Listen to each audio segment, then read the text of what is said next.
ಎಲ್ಲರಿಗೂ ನಮಸ್ಕಾರ. ಸಕ್ಕಡಾಂಕೈ ನಮಸ್ಕಾರ. ಇವತ್ತು ಶಾಲೆಯಿಂದ ಬರಬೇಕಾದ್ರೆ ಈ ಬಾಗಿದ ಒಂದು ಬಾಳೆ ಗಿಡವನ್ನು ನಾನು ನೋಡಿದೆ. ಬಹಳಷ್ಟು ದಿನಗಳಿಂದ ಈ ದನಗಳು ಹಿಂಡು ಹಿಂಡಾಗಿ ಬಂದು ಕಾಂಪೌಂಡ್ನ ಸೈಡ್ನಲ್ಲಿರುವಂತಹ ಈ ಬಾಳೆ ಗಿಡವನ್ನು ಅದರ ಎಲೆಯನ್ನು ತಿನ್ನಲಿಕ್ಕೆ ಪ್ರಯತ್ನಿಸ್ತಾ ಇತ್ತು. ಸೊ ಅದು ಎಳೆದು ಎಳೆದು ಏನಾಗಿದೆ ಅಂತೇಳಿ ಹೇಳಿದರೆ ಬಾಳೆ ಗಿಡ ಸಂಪೂರ್ಣ ಜಗ್ಗಿ ಹೋಗಿತ್ತು. ಇವತ್ತು ಬರಬೇಕಾದ್ರೆ ಒಂದಷ್ಟು ದನಗಳ ಹಿಂಡು ಈ ಬಾಳೆ ಹೂವನ್ನು ತಿನ್ನಲಿಕ್ಕೆ ಪ್ರಯತ್ನಿಸ್ತಾ ಇತ್ತು. ಈ ಬಾಳೆಗಳನ್ನ ನೆಟ್ಟಗೆ ನಿಲ್ಲಿಸ್ಲಿಕ್ಕೆ ಎಷ್ಟೇ ಪ್ರಯತ್ನ ಪಟ್ಟರೂ ಕೂಡ, ಅಥವಾ ಬಾಳೆಗೊನೆಯನ್ನು ರಕ್ಷಿಸ್ಲಿಕ್ಕೆ ಎಷ್ಟು ಪ್ರಯತ್ನ ಪಟ್ಟರೂ ಕೂಡ ಆಗಲಿಲ್ಲ. ಸೊ ಫೈನಲಿ ನಾನು ಏನು ಎಣಿಸ್ತಾ ಇದ್ದೆ ಅಂತೇಳಿ ಹೇಳಿದ್ರೆ, ಬರುವಾಗ ಇವತ್ತು ಏನು ಒಂದು ವಿಡಿಯೋ ಮಾಡಿ ಹಾಕಲಿ, ಏನನ್ನ ಮಾಡಲಿ ಅಂತೇಳಿ ಹೇಳಿ ಆಲೋಚನೆ ಮಾಡ್ತಾ ಇದ್ದೆ. ಸೊ ಈ ದನಗಳಿಂದ ಒಂದು ಐಡಿಯಾ ಸಿಕ್ಕಿತ್ತು. ಏನಪ್ಪ ಅಂತೇಳಿ ಹೇಳಿದ್ರೆ, ಬಾಳೆಯ ಹೂವಿಂದ ಒಂದು ಚಟ್ನಿಯನ್ನು ಮಾಡೋಣ ಅಂತೇಳಿ ಹೇಳಿ. ಸೊ ನನ್ನ ಫ್ರೆಂಡ್ ಜ್ಯೋತಿಮಾಯಿ ಅವರು ಇದು ಹೇಳಿಕೊಟ್ಟದ್ದು ನನಗೆ. ಬಹಳ ಹಿಂದೆ ಹೇಳಿಕೊಟ್ಟಿದ್ರು. ಇವನ್ ನನ್ನ ಅತ್ತೆಯವರು ಕೂಡ ಇದರಿಂದ ಒಂದು ಒಳ್ಳೆ ಪಲ್ಯವನ್ನು ಕೂಡ ಮಾಡ್ತಾರೆ. ಸೊ ಚಟ್ನಿಯನ್ನು ನಾನು ಪ್ರಯತ್ನಿಸಿರಲಿಲ್ಲ. ಸೊ ಆ ಚಟ್ನಿಯನ್ನು ಮಾಡುವ ಅಂತೇಳಿ ಹೇಳಿ ಹೊರಟೆ. ಸೊ ಇದು ಏನಪ್ಪ ಅಂತೇಳಿ ಹೇಳಿದರೆ, ಪ್ರತಿನಿತ್ಯ ವಿಡಿಯೋ ಮಾಡಿ ಹಾಕುವವರಿಗೆ ಇವತ್ತು ಏನಪ್ಪ ಮಾಡೋದು ಅಥವಾ ನಾಳೆಗೆ ಏನು ವಿಡಿಯೋ ಪೋಸ್ಟ್ ಮಾಡೋದಪ್ಪ ಅಂತೇಳಿ ಹೇಳಿ ಇರುವಾಗ ಪ್ರತಿಯೊಂದು ವಿಷಯದಲ್ಲಿ ಟಾಪಿಕನ್ನು ಹುಡುಕ್ಲಿಕ್ಕೆ ಹೋಗ್ತಾರೆ. ಸೊ ಅದೇ ಆಗಿದೆ ನನ್ನ ಕತೆ. ಸೊ ಅಂತೂ ಇಂತೂ ಈ ಬಾಳೆ ಹೂವನ್ನು ತೆಗೆದು ನೀವು ನೋಡಿದಿರಿ, ಇದರ ಸುತ್ತ ಇರುವಂಥ ಪರ್ಪಲ್ ಕಲರ್ನ ಸಿಪ್ಪೆ ಏನಿದೆ ಅದನ್ನೆಲ್ಲ ತೆಗೆದು ತೆಗೆದು ಕಡೆಗೆ ನಮಗೆ ವೈಟ್ ಒಂದು ಬಾಳೆ ಹೂವು ನಮಗೆ ಒಳಗೆ ಸಿಗ್ತದೆ. ಅಲ್ಲಿಯ ತನಕ ನೀವು ಕಟ್ ಮಾಡಬೇಕು ಅಂತ ಹೇಳಿದರೆ ಅದನ್ನೆಲ್ಲ ಸುಲಿದು ತೆಗೆದು ಬಿಡಬೇಕು. ಅದರ ನಂತರ ಈ ರೀತಿ ನೋಡಿ ಚಿಕ್ಕ ಚಿಕ್ಕದಾಗಿ ಇದನ್ನು ಕಟ್ ಮಾಡಿ, ಇದನ್ನು ತುಂಬ ಇದರಲ್ಲಿ ಬಾಳೆ ನಾರು ಅಂತೇಳಿ ಏನು ಹೇಳ್ತೇವೆ ಅದೆಲ್ಲ ಇದೆ. ಬಟ್ ಆರೋಗ್ಯಕ್ಕೆ ತುಂಬ ಅಂತೇಳಿ ಹೇಳಿದ್ರೆ ತುಂಬ ಒಳ್ಳೆಯದು. ಸ್ಪೆಷಲಿ ಕಿಡ್ನಿ ಸ್ಟೋನ್ ಎಲ್ಲ ಇರುವಾಗ ಇಂಥದನ್ನು ತಿನ್ನಬೇಕು ಅಂತೇಳಿ ಹೇಳ್ತಾರೆ. ಮತ್ತು ಈ ರೀತಿ ಇದನ್ನು ಕಟ್ ಮಾಡಿ ನೀರಿನಲ್ಲಿ ನಾನು ಹಾಕ್ತಾ ಇದ್ದೇನೆ. ಅದರ ನಂತರ ಒಂದಷ್ಟು ಸಿಂಪಲ್ ಆಗಿರುವಂತಹ ತಯಾರಿಗಳು ಕೂಡ ಇದೆ. ಸೊ ಅದನ್ನು ಮಾಡಲಿಕ್ಕೆ ನಾನು ಒಳಗೆ ಹೊರಟೆ. ಸೊ ನೋಡಿ, ಈ ರೀತಿ ನೀವು ಹಾಕುವಾಗ ನಿಮ್ಗೆ ಗೊತ್ತಾಗ್ತದೆ, ಕೈಯಿಂದ ನಾರು ಥರ ಸಿಗ್ತದೆ. ಅದನ್ನು ನೋಡಿ, ಅಷ್ಟು ದೊಡ್ಡ ಒಂದು ಬಾಳೆ ಹೂವಿನಲ್ಲಿ ನಮಗೆ ಕಡೆಗೆ ಸಿಕ್ಕಿದ್ದು ತಿನ್ನಲಿಕ್ಕೆ ಯೋಗ್ಯವಾಗಿರುವಂಥದ್ದು ಇಷ್ಟೇ. ಇದೀಗ ನಾನು ಕಾವಲಿಯಲ್ಲಿ ಒಂದು 2 ಸ್ಪೂನ್ ತೆಂಗಿನೆಣ್ಣೆಯನ್ನು ಹಾಕಿದ್ದೇನೆ. ಇಷ್ಟೇ ಇರುವಂಥದ್ದು. ಮತ್ತೊಂದು ಇದರ ಸ್ಪೆಷಲ್ ಏನಪ್ಪ ಅಂತೇಳಿ ಹೇಳಿದರೆ, ಇದಕ್ಕೆ ನಾವು ನೀರುಳ್ಳಿ ಆಗಲಿ ಬೆಳ್ಳುಳ್ಳಿ ಆಗಲಿ ಇದನ್ನು ಬಳಸೋದಿಲ್ಲ.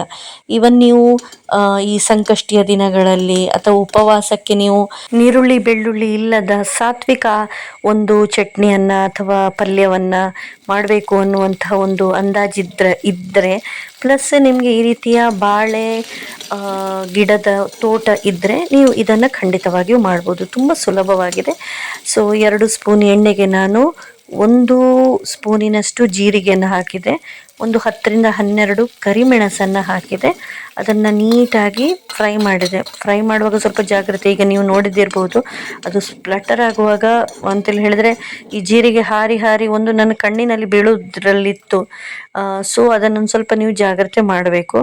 ಸೊ ಜೀರಣಿ ಮೀರೆ ಅಂತೇಳಿ ಹೇಳಿದರೆ ಜೀರಿಗೆ, ಅದೇ ರೀತಿ ಕರಿಮೆಣಸನ್ನು ಫ್ರೈ ಮಾಡಿ ಆದಮೇಲೆ ಅದಕ್ಕೆ ನೀವು 2 ಹಸಿಮೆಣಸನ್ನು ಹಾಕಿ, ಇದು ಜಾಸ್ತಿ ಖಾರ ಇರಲಿಲ್ಲ.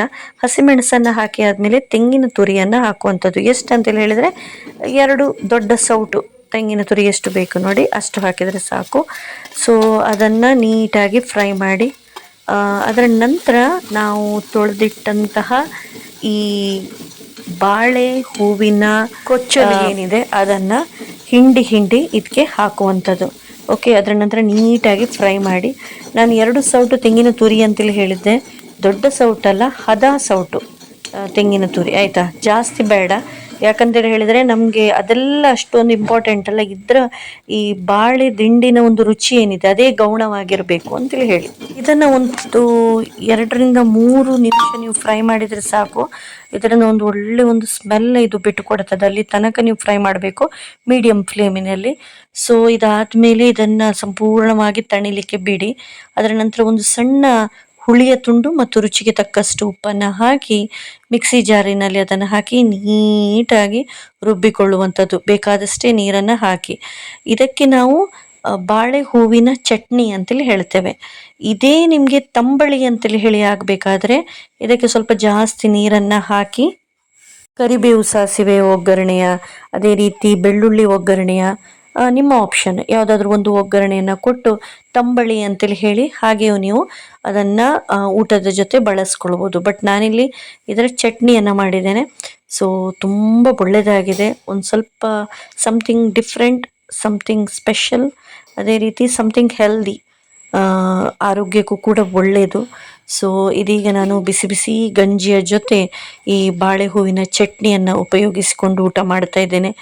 ಅದೇ ರೀತಿ ಇವತ್ತು ಬೀಟ್ರೂಟ್ ಪಲ್ಯ ಕೂಡ ಮಾಡಿದ್ದೆ. ಸೂಪರ್ ಆಗಿರುವಂಥ ಕಾಂಬಿನೇಷನ್. ಸೊ ನೀವು ಕೂಡ ಖಂಡಿತವಾಗಿಯೂ ಇದನ್ನು ಟ್ರೈ ಮಾಡಿ ಅಂತೇಳಿ ಹೇಳ್ತಾ ಎಲ್ರಿಗೂ ಕೂಡ ನಮಸ್ತೆ. ದೇವ್ ಬರೀ ಕೋರೋ. ಧನ್ಯವಾದಗಳು. ಬಾಯ್ ಬಾಯ್.